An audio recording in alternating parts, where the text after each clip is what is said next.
ठाकुर जी जिसके गले पड़ जाते हैं फिर उसको छोड़ते नहीं हैं। बोलो भक्त वत्सल भगवान की जय।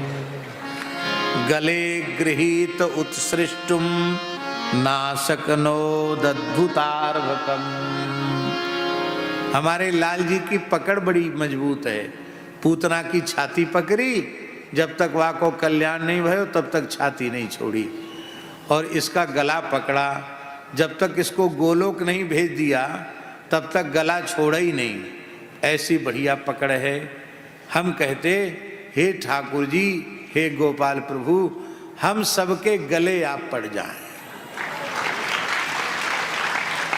हम तो आपको अनंत जन्मों से छोड़े बैठे हैं, पर आप हमें न छोड़ें।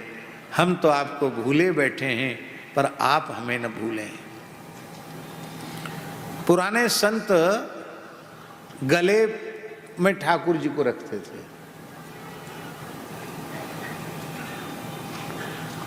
आपने स्वामीनारायण परंपरा का देखा है? स्वामीनारायण परंपरा के जो आचार्य श्री स्वामीनारायण जी, उनका जो नीलकंठ वर्णी स्वरूप है, उस नीलकंठ वर्णी स्वरूप में उनके गले में एक शालिग्राम जी बंधे हुए हैं, और उसी स्वरूप से उन्होंने सर्वत्र विचरण किया।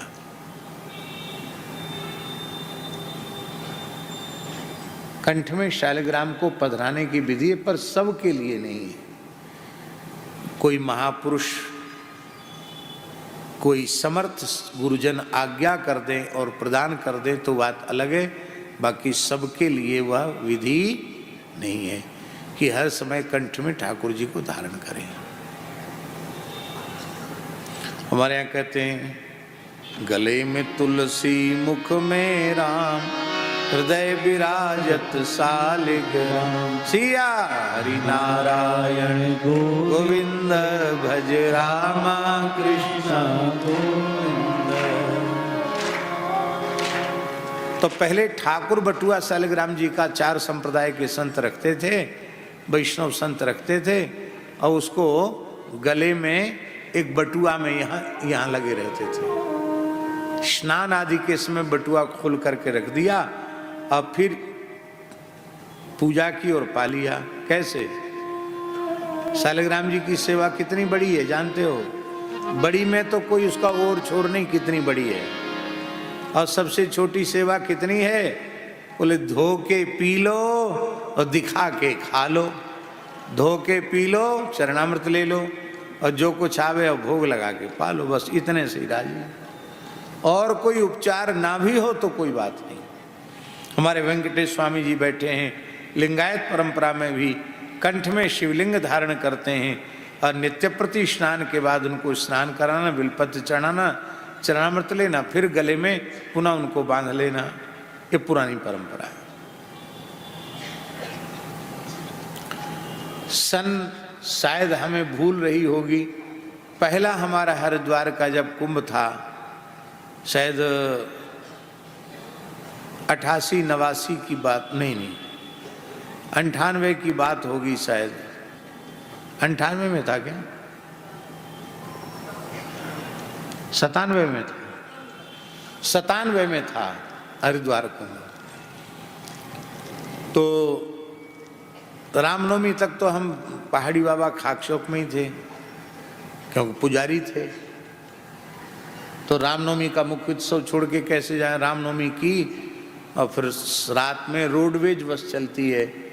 ऐसी होती थी यात्राएं हम लोगों की। अब तो गुरुओं ने इतना भजन किया है कि उसका फल भोगते भोगते हम आगा नहीं रहे हैं। हम तो भोजन करते करते भी परेशान हैं, ऐसा समझो। तपस्या है गुरुओं की, माल छान रहे हैं हम लोग। तो पहले यात्राएं ब्यासी ऐसी होती थी, रोडवेज उसमें चढ़ गए, टेम्पू कर लिया, रिक्शा में बैठ गए, ऐसी यात्रा होती थी। दास की भी खूब हुई, महाराज जी भी खूब हुई। कहाँ गाड़ियाँ थीं? गांव देहात में जाओ तो वहाँ तो गाड़ी थी नहीं। हम जिस गांव में पैदा हुए उस काल में उस गांव में एक मोटरसाइकिल नहीं थी।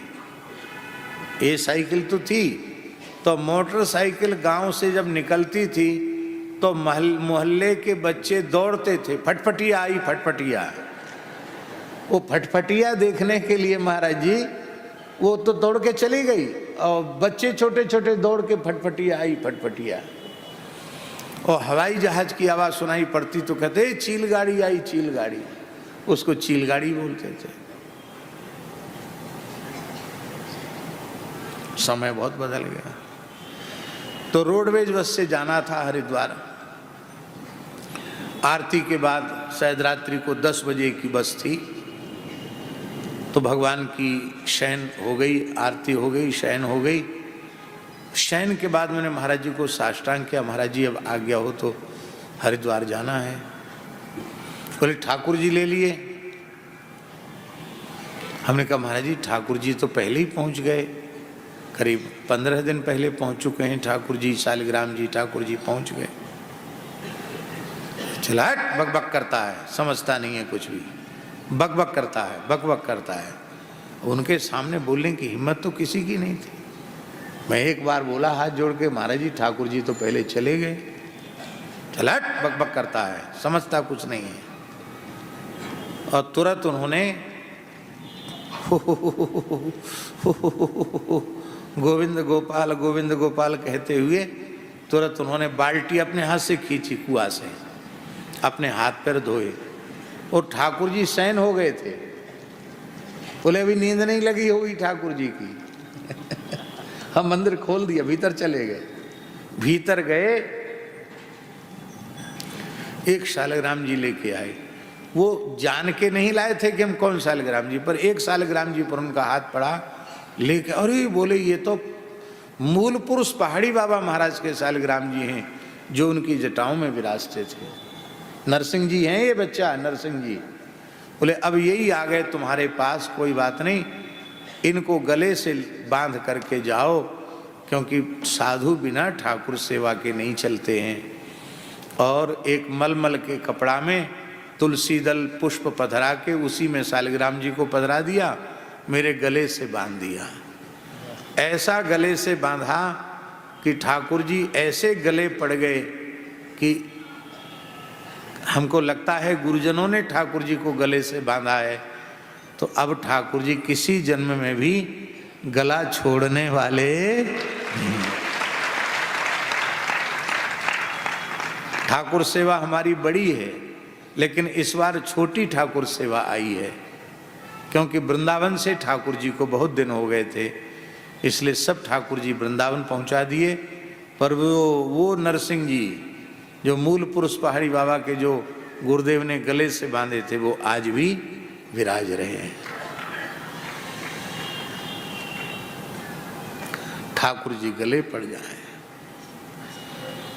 अब तो प्राचीनता की सुरक्षा भी एक संकट हो गया, इसलिए मेरी संतों से प्रार्थना है कि अपनी परंपरा के जो गुरुजनों से संस्कार मिले हैं उनका त्याग न करें। राम प्रसाद जी महाराज, अब संतों में राजस्थान में विशेष हैं संत, पर कोई बाल कटिंग करा रहा है, कोई दाढ़ी बना रहा है, कोई लंगोटी की जगह कच्छा पहन रहा है। ये बहुत गलत चीज है। जब हम लोग भेष लेते हैं तो भेष में कुर्ता पैजामा देते हैं, गुरुजी की चड्डी बनियान देते हैं, कि कच्छा देते हैं, कि लंगोटा देते हैं, क्या देते हैं बोलो?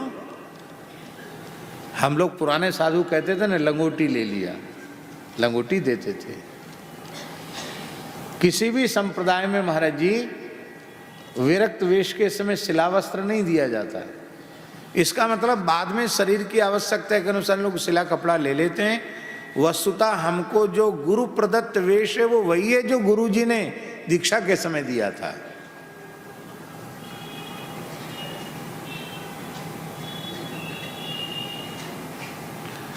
वेश के प्रति भी लोगों का आग्रह नहीं रहा, नियम के प्रति आग्रह नहीं रहा। व्यवहार इतना बढ़ गया कि नित्य नियम भी कठिन हो गया।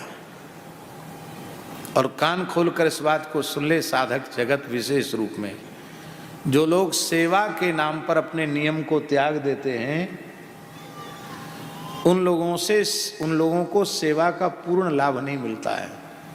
सेवा से दैन्य आना चाहिए, उनकी सेवा से अहंकार की पुष्टि होती है। और अहंकार कई बार इतना बढ़ने लग जाता है कि सेवक ही स्वामी की नाकों दम कर देते हैं। उनको भी कभी कभी हाथ जोड़ना पड़ता है कि हे भगवान, ऐसे कौन से जन्म का पाप था जो ये चारों ओर प्रपंच हमारे इकट्ठा हो गया, चलो हम भी अपने प्रारब्ध को भोग रहे हैं। और वो सेवक भी इतने उच्च कोटि के होते हैं, आप करते ही क्या हैं, आप तो खाली जबान चलाते हैं। कभी कभी मन ही मन कहते हैं गुरुजी की अक्ल ठिकाने लगा देंगे। गुरुजी ने क्या किया? कुछ नहीं किया। गुरुजी के समय कुछ नहीं था, झोपड़ी थी, आज हमने महल बना दिया। अरे मूर्खानंद, गुरुजी की कृपा से ही तो महल बनाया, तुम में क्या ताकत थी? वेश किसने दिया? गुरुजी ने दिया। तो जो कुछ हुआ वह गुरु कृपा से, आचार्य कृपा से। तुमने क्या किया?